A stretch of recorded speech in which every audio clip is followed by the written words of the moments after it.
വീഡിയോയിലേക്ക് എല്ലാവർക്കും സ്വാഗതം. നമുക്കിന്ന് പുതിയ സംഖ്യകൾ ആ പാഠഭാഗത്തിലെ കുറച്ച് ചോദ്യങ്ങൾ നോക്കാം. ഒന്നാമത്തെ ചോദ്യം ഇങ്ങനെയാണ്: താഴെ കൊടുത്തിരിക്കുന്ന ചിത്രത്തിൽ വലിയ സമചതുരത്തിൻ്റെ പരപ്പളവ് കണ്ടുപിടിക്കുക. ഇവിടെ രണ്ട് സമചതുരമുണ്ട് അല്ലേ? ഒരു സമചതുരത്തിന് ഒരു വികരണം വരച്ചിട്ടുണ്ട്, അതിലൂടെയാണ് രണ്ടാമത്തെ സമചതുരം ഉള്ളത് അല്ലേ? അപ്പോൾ പിന്നെ എന്ത് തന്നിട്ടുണ്ട് ഇവിടെ? ഇതിന് നമുക്ക് ഈ ആദ്യത്തെ സമചതുരം അതിനെ നമുക്ക് വികരണം വരച്ചിട്ടാകുമ്പോൾ രണ്ട് തുല്യ ത്രികോണങ്ങളാക്കി മാറ്റിയിട്ടുണ്ട്. ആ തുല്യ ത്രികോണങ്ങളുടെ പ്രത്യേകത എന്താണ്? അത് രണ്ടും മട്ട ത്രികോണങ്ങളാണ് അല്ലേ? അപ്പോൾ നമുക്ക് മാത്രമല്ല, ഈ ത്രികോണത്തിൽ ഒരു ഭാഗം അല്ലെങ്കിൽ ഒരു വശം ഒന്ന്, രണ്ടാമത്തെ വശം ഒന്ന്, അങ്ങനെ തന്നിട്ടുണ്ട് അല്ലേ? അപ്പം നമുക്ക് എന്ത് കണ്ടുപിടിക്കാം? ഇതിൻ്റെ മൂന്നാമത്തെ വശം കണ്ടുപിടിക്കാൻ പറ്റും.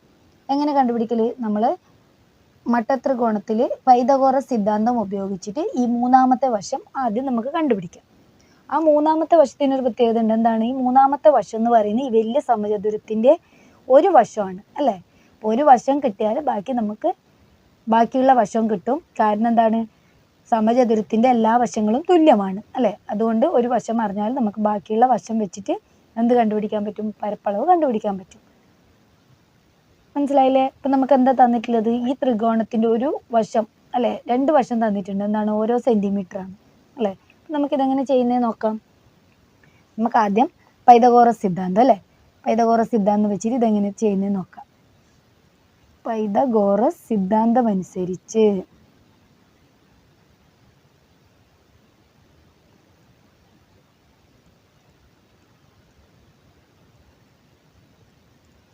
എന്താണ്? പൈതഗോറസ് സിദ്ധാന്തം എന്താ പറയുന്നുള്ളത്? കർണം സ്ക്വയർ സമം പാദം സ്ക്വയർ കൂട്ടണം ലംബം സ്ക്വയർ അല്ലേ? ഈ ത്രികോണത്തിൽ നമ്മൾ പാദവശം ഏതാണ്? നമുക്ക് വേണമെങ്കിൽ പേര് കൊടുക്കാം.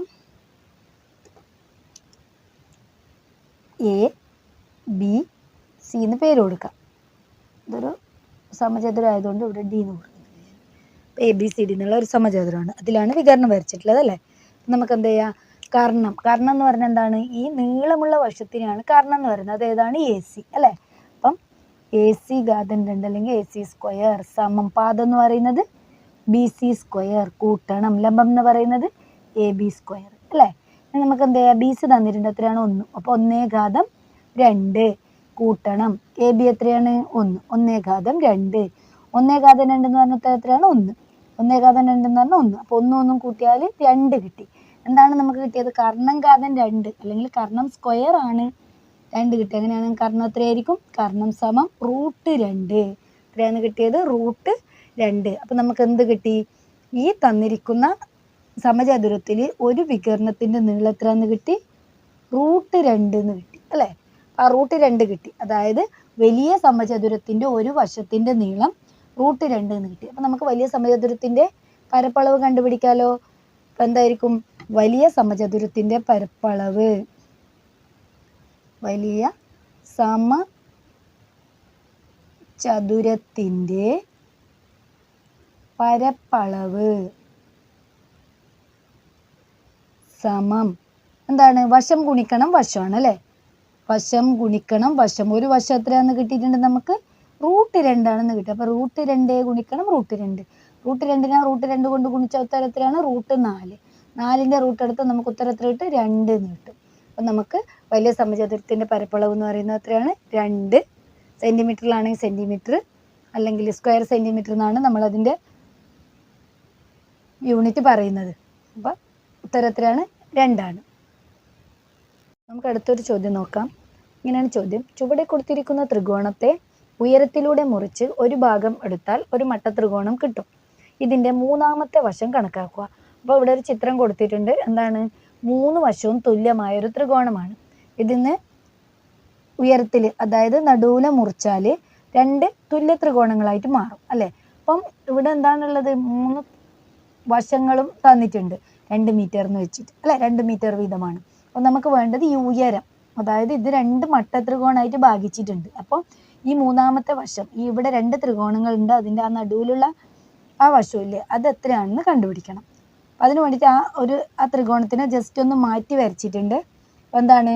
ഇത് 2 മീറ്ററാണ്. അപ്പം അത് മുറിക്കുന്നതിൻ്റെ ഇപ്പുറത്തെ ഭാഗത്ത് എത്രയായി 1 മീറ്റർ, അടുത്ത 1 മീറ്റർ അല്ലേ. ഈ ഒരു വശം 2 മീറ്റർ. അപ്പം നമുക്ക് കണ്ടുപിടിക്കേണ്ടത് ഈ മൂന്നാമത്തെ വശം അല്ലേ. ലംബവശമാണിത്. എന്താണ് ലംബവശം? പൈതഗോറസ് സിദ്ധാന്തം അനുസരിച്ച് നമുക്ക് കണ്ടുപിടിക്കേണ്ടത് എന്താണ് ലംബവശമാണ്. പൈതഗോറസ് സിദ്ധാന്തം അനുസരിച്ച് ലംബവശം ഫൈൻഡ് ഔട്ട് ചെയ്യണം അല്ലേ, കണ്ടുപിടിക്കണം. അപ്പം എന്താണ് കർണവശം എത്രയാണ്? 2 മീറ്റർ. പാദവശം 1 മീറ്റർ. അപ്പോൾ അങ്ങനെയാണെങ്കിൽ നമുക്കത് വെച്ചുകൊണ്ട് എന്ത് ചെയ്യാൻ പറ്റും? ലംബവശം കണ്ടുപിടിക്കാൻ പറ്റും അല്ലേ. അപ്പം നമുക്ക് എന്തെഴുതാം? പൈതഗോറസ് സിദ്ധാന്തം അനുസരിച്ച്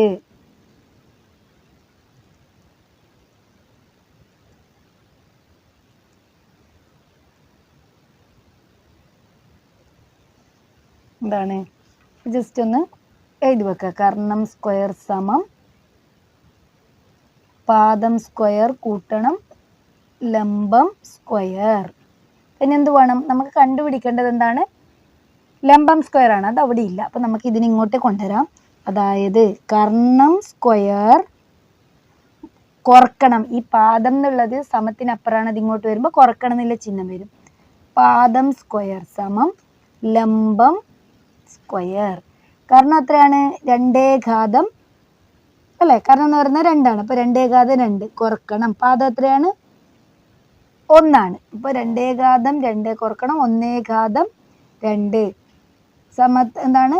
ലംബം സ്ക്വയർ അല്ലേ. അപ്പം 2 എന്ന് പറഞ്ഞ ഉത്തരം 2നെ 2 കൊണ്ട് ഗുണിച്ച് എറ്റാകുമ്പോൾ കിട്ടുന്നത്. അപ്പം എത്രയാണ്? 4. 1 2 1 കൊണ്ട് ഗുണിക്കുമ്പോൾ ഉത്തരം 1 സമം ലംബം സ്ക്വയർ.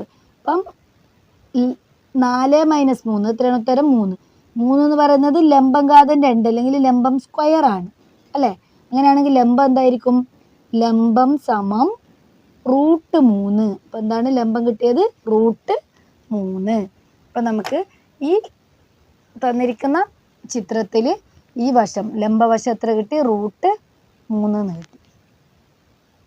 അപ്പം ഇത്രയേ ഉള്ളൂ. ഇത്ര സിമ്പിളായിട്ട് തന്നെ നമുക്കിത് പഠിച്ചെടുക്കാൻ പറ്റും. ആകെ നമുക്കിതിൽ പഠിക്കേണ്ടത് പൈതഗോറസ് സിദ്ധാന്തത്തിൽ കർണവശത്തിൻ്റെ സ്ക്വയർ സമം പാദവശത്തിൻ്റെ സ്ക്വയർ കൂട്ടണം ലംബവശത്തിൻ്റെ സ്ക്വയർ. ഇതറിഞ്ഞാൽ മാത്രം മതി. എന്നിട്ട് ബാക്കിയുള്ള കാര്യങ്ങൾ നമുക്കിതിൽ ജസ്റ്റ് ഒന്ന് അതിൻ്റെ സ്ഥാനത്ത് കൊടുത്താൽ പെട്ടെന്ന് ഉത്തരം കിട്ടുന്നതാണ്. അപ്പോൾ എല്ലാവർക്കും മനസ്സിലായെന്ന് വിചാരിക്കുന്നു.